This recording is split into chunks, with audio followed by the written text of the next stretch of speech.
ये मस्जिद कोई आम मस्जिद नहीं बल्कि हमारे देश भारत की सबसे पहली और सबसे पुरानी मस्जिद है। ये मस्जिद इतनी ज़्यादा पुरानी है कि जिसका शायद आप लोग अंदाज़ा भी नहीं लगा सकते हैं। 629 ईस्वी में ये मस्जिद पूरी तरह से बनकर तैयार हो गई थी और हैरानी की बात यह है कि इस्लाम के आखिरी पैगंबर यानी हज़रत मोहम्मद मुस्तफ़ा सल्लल्लाहु ताला अलैहि वसल्लम ने भी ज़ाहिरी तौर पर 632 ईस्वी में इस दुनिया को अलविदा कहा था। केरल में मौजूद भारत देश की ये पहली मस्जिद हज़रत मोहम्मद सल्लल्लाहु ताला अलैहि वसल्लम की ज़िंदगी में ही बन गई थी। और सबसे ज़्यादा हैरान कर देने वाली बात ये है कि ये मस्जिद किसी मुसलमान ने नहीं बनवाई थी बल्कि ये मस्जिद तो एक हिंदू राजा के आदेश से बनाई गई थी। दोस्तों, अब सवाल ये है कि इस मस्जिद को बनवाने वाला ये हिंदू राजा आखिर था कौन और इसने ये मस्जिद क्यों बनवाई थी। इस तरह के तमाम सवालों के जवाब हमें जानने के लिए आज से लगभग 1400 साल पीछे जाना पड़ेगा। दोस्तों, ये उस दौर की कहानी है कि जब अरब में इस्लाम धर्म बड़ी तेजी के साथ फैलना शुरू हो चुका था। दुनिया के कोने कोने से लोग लंबा लंबा सफर तय करके अरब के शहर मदीना पहुंच रहे थे और मदीना में इस्लाम के आखिरी पैगंबर यानी हज़रत मोहम्मद सल्लल्लाहु ताला अलैहि वसल्लम के हाथों पर इस्लाम कबूल कर रहे थे। इसी दौर में हमारे भारत देश के साउथ के एरिया में यानी आज जहां पर केरला मौजूद है, यहाँ पर चेरामन पेरुमल नाम के एक राजा का राज हुआ करता था जो लोगों की नज़र में बहुत होशियार और बहादुर माने जाते थे। इनके बारे में इतिहासकार लिखते हैं कि एक बार रात के वक्त राजा चेरामन पेरुमल अपनी रानी के साथ अपने महल के बाहर घूम रहे थे। एकदम से राजा चेरामन पेरुमल की नज़र आसमान पर मौजूद उस चांद पर पड़ी जो अचानक से 2 टुकड़ों में बट गया था, यानी चांद बीच में से आधा आधा हो गया था। राजा चेरामन पेरुमल इस करिश्मे को अपनी हैरत भरी निगाह से अभी देख ही रहे थे कि एक बार फिर 2 टुकड़े हुआ चांद आपस में मिल गया। ये देखकर राजा चेरामन पेरुमल के होश उड़ गए और वो ये सोचने पर मजबूर हो गए कि आखिर ये चमत्कार कैसे हो सकता है। राजा चेरामन पेरुमल ने अपने दिल को बार बार ये कहकर बहलाने की कोशिश की कि उन्होंने जो भी देखा है वो शायद उनकी आंखों का धोखा था, लेकिन उनके दिल ने ये बात मानने से इनकार कर दिया क्योंकि वो जानते थे कि उन्होंने जो भी देखा है वो उनकी आंखों का धोखा नहीं बल्कि एक सच था। राजा चेरामन पेरुमल की पूरी रात ही बस यही सोचते हुए गुजर गई कि आखिर ऐसा होना कैसे मुमकिन हो सकता है। दोस्तों, अगले दिन राजा चेरामन पेरुमल जैसे ही अपने राज दरबार में पहुंचे, उन्होंने सबसे पहले अपने इलाके के सभी ज्योतिषों और विद्वानों को बुलाने का आदेश जारी किया और उन्होंने सभी विद्वानों के सामने अपनी रात वाली उस घटना का जिक्र किया जो उनके साथ हो चुकी थी और उनसे कहा कि मुझे बताओ कि रात में मैंने जो देखा है आखिर उसका क्या मतलब है। लेकिन सभी विद्वान और ज्योतिष मिलकर भी राजा चेरामन पेरुमल की इस पहेली का जवाब ना ढूंढ सके और राजा चेरामन पेरुमल की यही बेचैनी पहले की तरह ही बरकरार रही। दोस्तों, आपको बताते चले, अरब के ताजिर यानी अरब के व्यापारी भारत में इस्लाम धर्म के आने से भी बहुत पहले से आया करते थे। पूरी दुनिया की तरह अरब के लोग भी भारत आकर भारत के कीमती और मशहूर मसालों को खरीद कर अरब ले जाया करते थे और अपने अरब में जाकर उन मसालों को और ज़्यादा महंगा करके बेचा करते थे।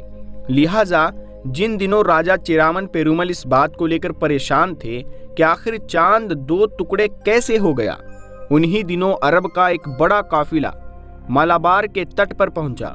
ये पूरा काफिला ही भारत में व्यापार के लिए आया था। राजा चेरामन पेरुमल ने दस्तूर के मुताबिक इन सभी अरब से आने वाले लोगों की दावत की।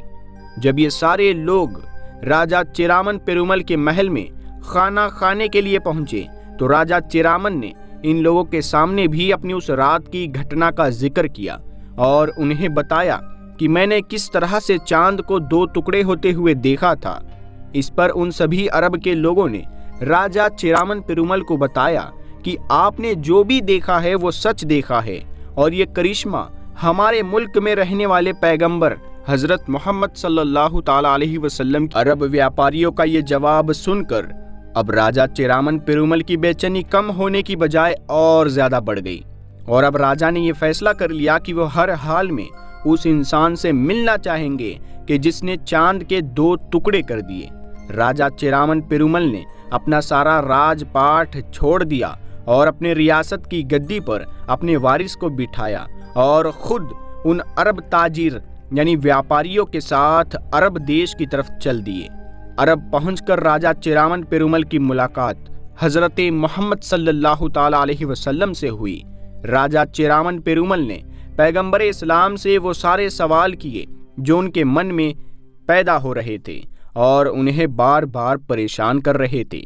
पैगंबर इस्लाम हजरत मोहम्मद सल्लल्लाहु ताला अलैहि वसल्लम से मिलकर और उनके सारे जवाब सुनकर राजा चेरामन पेरुमल के मन को शांति मिली और उन्होंने फौरन इस्लाम धर्म कबूल कर लिया।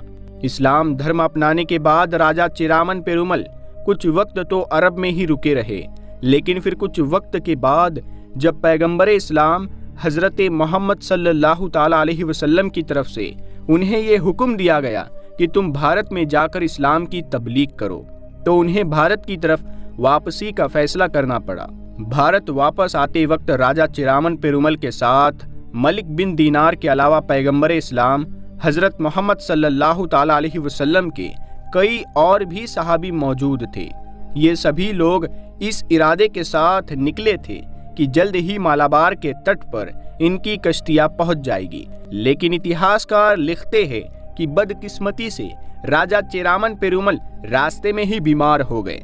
राजा की बीमारी इतनी ज्यादा बढ़ गई थी कि उन्हें इस बात का यकीन हो गया था कि वो अब कभी भी दोबारा भारत देश वापस नहीं पहुंच पाएंगे। इसीलिए उन्होंने फौरन अपने हाथों से एक खत लिखा और उसे कोडमलूर के राजा की तरफ रवाना कर दिया और उस खत में उन्होंने ये लिखा था कि शायद अब मैं भारत देश कभी भी नहीं आ पाऊंगा, लेकिन मेरे सभी दोस्त यानी मलिक बिन दीनार और उनके सभी साथी जो भारत देश वापस पहुंचने वाले हैं, तो उनकी हर तरह से मदद करना, उनकी जो भी जरूरत हो उसे मेरी जरूरत समझना और उस जरूरत को जल्द से जल्द पूरा करने की कोशिश करना। दोस्तों, राजा चेरामन पेरुमल तो रास्ते में ही इंतकाल कर गए थे, लेकिन मलिक बिन दीनार और उनके सभी साथी भारत देश पहुंच चुके थे। कोडमलूर के राजा ने भी खत में लिखी हुई बातों के मुताबिक मलिक बिन दीनार की हर तरह से मदद की और यही वो राजा था कि जिसने भारत की पहली मस्जिद बनाने का आदेश जारी किया था, जिस मस्जिद को मलिक बिन दीनार की निगरानी में बनाया गया था और इस मस्जिद को नाम दिया गया था चेरामन जामा मस्जिद। और खुशकिस्मती से आज भी इस मस्जिद का यही नाम है, यानी इस मस्जिद का नाम ही भारत के पहले मुसलमान के नाम पर रखा गया था। दोस्तों, बहुत सारे लोग ऐसे भी होंगे कि जिनका ये मानना होगा कि शायद ये कहानी झूठी है, लेकिन दोस्तों हम भी ये नहीं कहते कि ये कहानी सच्ची है या झूठी है। बस हम ये आपको बताना चाहते हैं कि ये इतिहास की वो घटना है कि जिसे बड़े बड़े इतिहासकारों ने अपनी किताबों में लिखा है और उन लोगों ने इस घटना को सच्चा माना है। और इस कहानी के सच होने का सबसे बड़ा सबूत केरला में खड़ी ये मस्जिद है, जिस पर आज भी चेरामन मस्जिद लिखा हुआ है।